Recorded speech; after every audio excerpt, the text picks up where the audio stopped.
जयपुर रे एक वैषयिक शिक्षा अनुष्ठान खोलिया जो प्रयास थिला ता सफल रूपायन होला परे दीर्घ 20 वर्ष धरी अनुष्ठान ग्रामांचल छात्र छात्री मानक वैषयिक शिक्षा तथा धंदामूलक शिक्षा ITI आमर BCA BSc ITM BSc computer science एवं post graduate course MSc physics chemistry botany zoology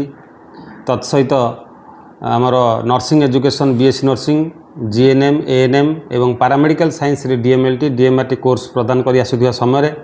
चलित वर्ष All India Council for Technical Education रो MBA प्रोग्राम पाई स्वीकृति लाभ करिछि जहाँकि ग्रामांचल पिला मानक विशेष करी कटक एवं भुवनेश्वर उपर निर्भर करते MBA पाठ्यक्रम पाई एवं बहुत खर्चांत मध्य होउतिले सेतिप्रति दृष्टि आकर्षण करी अनुष्ठान चलित वर्ष ठारू MBA प्रोग्राम खोलिया पाई स्वीकृति पाइला एवं ता तत्सहित आमे डुअल स्पेशलाइजेशन रखी पिला मानकू प्रतिष्ठित कराया पाई आमे जो डुअल स्पेशलाइजेशन रखीचु सेटा होची human resource management finance marketing business analytics operation management एवं IT मैनेजमेंट ये डुअल स्पेशल रखी पिला माने निजर कैरियर गठन करने सहित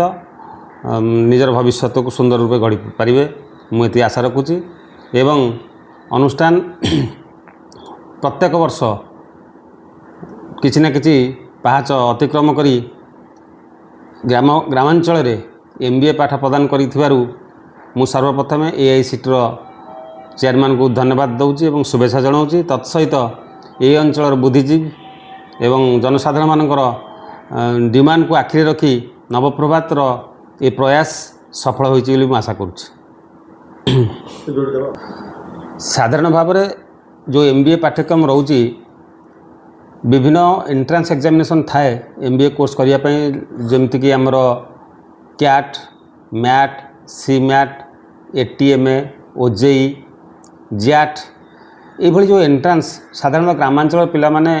कोट ना कोटी बुझीबार मध्य असफल होता एवं केवल OJE माध्यम जाइए से माने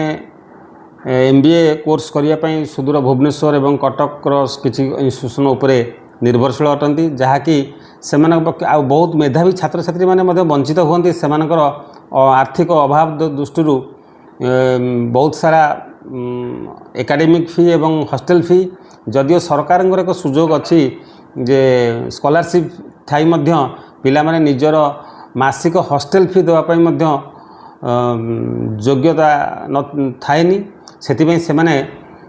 से दृष्टि को आखिरी रखी यदि ग्रामांचल MBA प्रोग्राम को एवं उन्नत मानर एवं गुणात्मक शिक्षा को आम प्रदान करने जो प्रतिश्रुति नहीं नवव्रत से